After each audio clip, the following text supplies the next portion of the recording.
আসসালামু আলাইকুম। সবাইকে কিছু গুরুত্বপূর্ণ কথা বলতে আসছি। কারণ এই ২-৩ দিন আগে আমি একটা সেকেন্ড commission নিয়েছিলাম, la seconda udienza con videochiamata.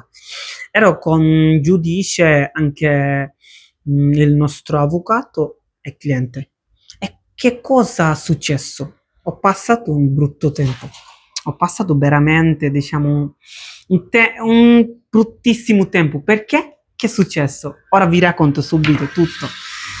কিছুদিন আগে ২-৩ দিন আগে আমি আমরা তো জানি আমরা প্রথম কমিশনের নেগেটিভ খাওয়ার পর আমাদেরকে একটা সেকেন্ড কমিশনের ডেট দেওয়া হয়, যেটাকে বলে উদিয়েন্সা, লা সেকন্ডা উদিয়েন্সা। প্রিমা উদিয়েন্সা আমরা যখন শেষ করে ফেলি প্রথম কমিশন, তারপর হচ্ছে লা সেকন্ডা উদিয়েন্সা। ওটা হচ্ছে বেশিরভাগ হয় আমাদের প্রেজেন্ট থাকা লাগে না, আমরা শুধু বুঝতা পাগা কন্ট্যাক্ট পেপার উকিলের কাছে জমা দিলে উকিল ডিপোজিট করে ফেলে। কমিশন পজিটিভ আসলে আমাদের ফোন করে বলে যে আমার অফিসে আসো, কমিশন পজিটিভের কাগজ নিয়ে যাও। এখন অনেকের ক্ষেত্রে সেকেন্ড কমিশন হচ্ছে ইন প্রেজেন্সা লেখা থাকে। ইন প্রেজেন্সা লেখা থাকলে আপনার কি করতে হবে?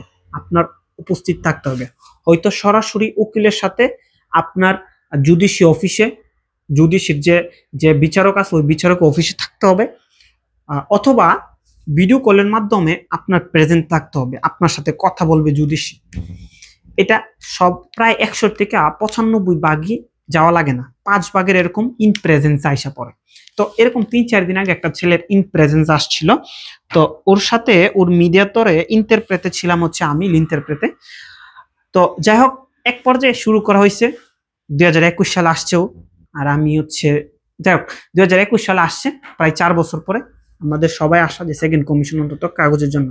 তো ছেলে কাজ করতেছে, ছেলেটা ওর ভালো কন্টাক্ট আছে, সবকিছু আছে ভালো, বাট যদি সে ওরে প্রশ্ন করে একটা ও উত্তর দেয় আর একটা, নার্ভাসনেস হয়ে গেছে। অথচ ও কিন্তু উকিলের অফিসে বসে আছে, এরকম না যে জুডিশির অফিসে গেছে। আমি আছি, উকিল আছে, ও আছে ভিডিও কলের মাধ্যমে, এমন না জুডিশি ওর সামনে ওরে কিছু বলতেছে। জুডিশি বলছে তুমি টোটাল কতদিন ছিলা লিবিয়াতে? তো এই মুহূর্তে আপনাদের কি এই উত্তর দেওয়া উচিত যে আমি লিবিয়াতে আমার মা ফের ধরে লাইছে, আমার বোনের মানে স্বর্ণ বন্দুক দিয়ে আমার ছুটাইছে? আপনি তো লিবিয়া, আপনারা জিজ্ঞাসা করছো কতদিন ছিলেন, যদি সে আবার বলছে যে ওরে ভালোভাবে ক্লিয়ার করে বলে ও টোটাল কতদিন ছিল, তখন বলে আমি ১০ দিন ছিলাম ওই বাসায়, ৩০ দিন ছিলাম মাফিয়ার কাছে, কামও গেছিলাম, কামের থেকে আমার নিয়ে গেছে গা। মানে এইগুলা বললে কি যদি সেও বিরক্ত হই, আর আভোকাতো যে থাকে আভোকাতো বিরক্ত হই, কারণ প্রশ্ন করে একটা উত্তর দিবেন আর একটা কেন। অবশ্যই আপনাকে জিজ্ঞাসা করবে, প্রথম জিজ্ঞাসা করবে আপনি কতদিন লিবিয়া ছিলেন, আপনি বলবেন বাস আমি টোটাল ৬ মাস ছিলাম।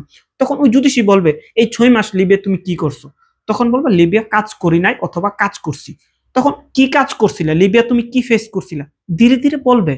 একটা এমন না যে আমাকে প্রশ্ন করলো তোমার নাম কি, আমি বললাম আমার বাবার নাম আব্দুল খালেক মিয়া মোল্লা চৌধুরী, না, তোমার নাম কি, আমার নাম মাসুদ, বাস্তা। আপনার আর বাপের নাম ফ্যামিলির নাম জিজ্ঞাসা করে নাই।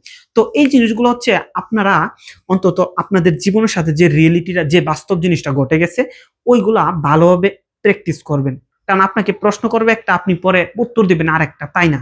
এটা তো ঠিক না। তো এরকম এই জিনিসগুলো ওর যদি সে আবার প্রশ্ন করে একটা, ও আবার আরেক উত্তর দেয় সবসময়, মানে এরকম খুবই আমি কম এক্সপিরিয়েন্স হয়েছে এটা। কারণ এরকম হয়েছে যে মানে আমি একজন ইন্টারপ্রেটার হিসাবে আমি চাইলেও আমি বানায় বলতে পারবো না, ও যেটা বলে ওইটাই বলতে হবে। তো ও আমাকে পুরো স্টোরি বলছে, আমিও পুরো যদি সে স্টোরি বলছি যে আমি এই প্রশ্ন করছি, সে আমাকে পুরো স্টোরি শোনাচ্ছে। তখন যদি সে বলছে ও কতদিন ছিল ও কি জানে না, এটা বলুক যে আমি জানি না, আমার মনে নাই।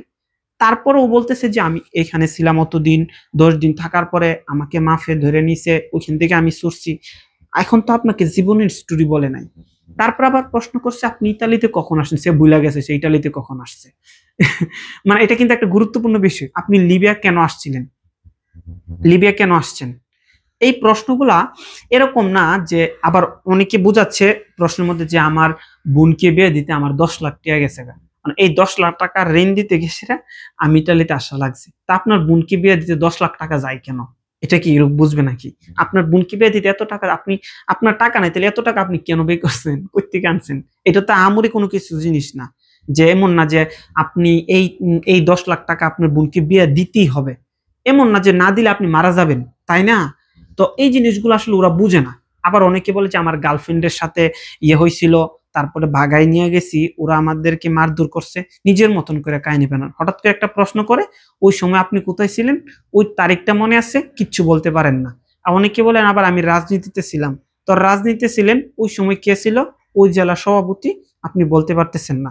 যদি আপনার সাথে রিয়েলি ঘটে অবশ্যই আপনি বলতে পারবেন, ওরা আপনাকে কিছু বলবে না। জাস্ট এমনি তো আমরা প্রথম কমিশনে doppio negativo manifesta infondatezza খাই, তাই না? এটা কিসের জন্য?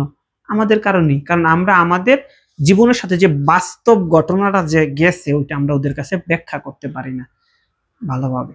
তো এইটাই, যারা হচ্ছে কমিশন দিবেন, ফার্স্ট কমিশন সেকেন্ড কমিশন, একটা রিকোয়েস্ট, যেইটা বলে ওইটা উত্তর দিবেন বাস।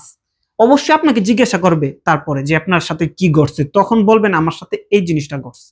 আপনাকে নাম জিজ্ঞাসা করছে, কতদিন ছিলেন, লিবিয়াতে কাজ করছেন কিনা, আপনাকে প্রশ্ন করে নাই কেন কাজ করে নাই, কাজ করছেন কিনা, আপনি এক কথা হ্যাঁ কাজ করি নাই, যদি করে থাকেন বলবেন কাজ করছি।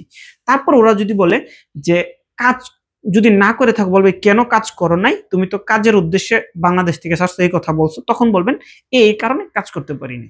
অবশ্যই আসবে আপনার স্টোরি, এগুলা নিয়ে সেরে ওরা কাজ করে। আপনাকে কোন প্রশ্ন করতে হবে ওরা জানে, তো বইয়ের কিছু নাই। তো যাই হোক, সবাই নার্ভাসনেসটা কাজ করবে না, ও দেখতেছি কাঁপতেছে, মানে যে আমি যে নিছি কাঁপতেছে, মানে এরকম নার্ভাসনেস হওয়া যাবে না। তো ঠিক আছে, এই পর্যন্ত সবাই ভালো থাকেন।